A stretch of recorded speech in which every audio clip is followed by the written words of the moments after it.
Още един при любимите ми български автори. Става въпрос за Атанас Тодоров, който е написал книгата "Щастие между изгрева и залеза", която аз току-що завърших. Прочетох я буквално за няколко часа. Чете се на един дъх.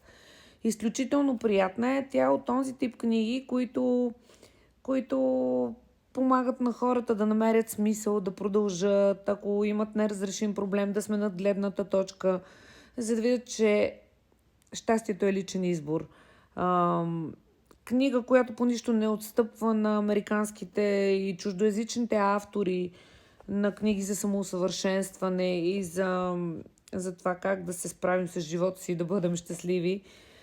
Не мисля, че "Монахът, който продаде своето Ферари" или "Пророкът" са книги, които могат да ти дадат повече от тази. И предвид това, че аз съм от хората, които подкрепят българското и вярвам, че всяко нещо, което е направено от сърце и с много любов към ближния, именно тази книга, могат да ви донесат само позитиви. Горещо ви я препоръчвам. Наистина се чете на един дъх.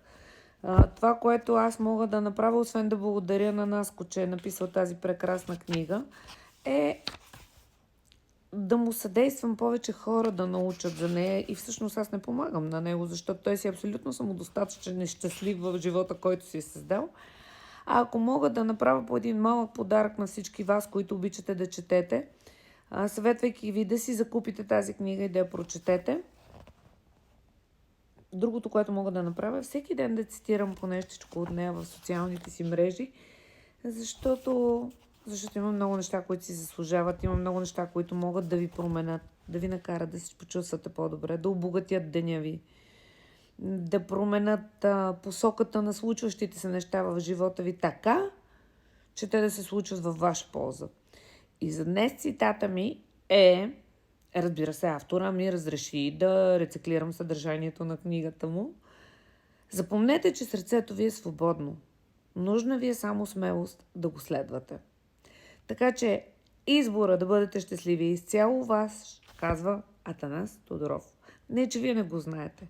Хубаво е, когато има книги като тази, която да ни напомня, че можем да кажем не, когато нещо не ни изнася, че дължим най-много на себе си, за това да бъдем щастливи, и че определяме сами какъв да бъде денят ни, щастлив или нещастен, и събитията в него. Със сигурност ще има хора, които ще кажат: "Да, ама аз имам еди какъв си неразрешим проблем и едва ли книгата може да го разреши", но истината е, че ние сами се докарваме до ситуации, в които то става с натрупване. Аз колко щети съм си нанесла сама на себе си. Хубавото е да осъзнаеш, че си отговорен сам за всички действия, за всички случващи се неща в живота ти. Така че, нека това да бъде ваше настолно четиво, писано от българин, близко е до българите. Повярвайте ми, няма да съжалявате. Може и да не го купувате. Просто бъдете щастливи.